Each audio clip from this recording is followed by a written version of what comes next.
আসসালামু আলাইকুম রহমতুল্লাহি ওবরাকাতুহু। প্রিয় দর্শক ভাইয়েরা, তেজগাঁও রেল স্টেশন, ঢাকা। আজ ঈদের দিন বিকেলবেলা, মানুষের আনাগোনা খুবই কম। যারা ঢাকাতে ঈদ করেছেন, এলাকার কিছু মানুষ এখানে হাঁটতে এসেছেন। এছাড়া এখানে কোনো মানুষই নেই। ঈদের দিন মানুষ নারীর টানে চলে গেছে দেশের বাড়ি, এই জন্য ঢাকা খুব পুরাই ফাঁকা।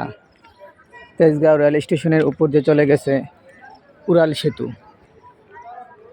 এটা এসেছে আবদুল্লাপুর থেকে ঢাকায়।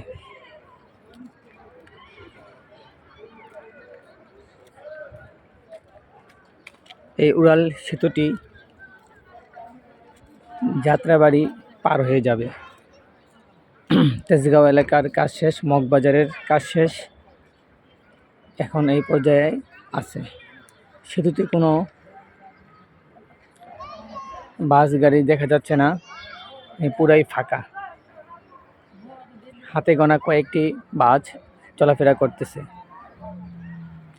এই এলাকার পাশে আছে তেজগাঁও রেল স্টেশন, জামে মসজিদ কমপ্লেক্স, এবং পাশে আছে নুরানি মাদ্রাসা ও ট্রেনিং সেন্টার।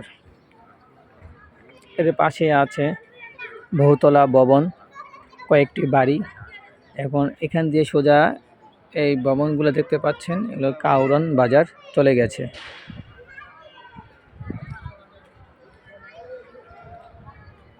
তো ঢাকা শহরের এই হলো এখন অবস্থা।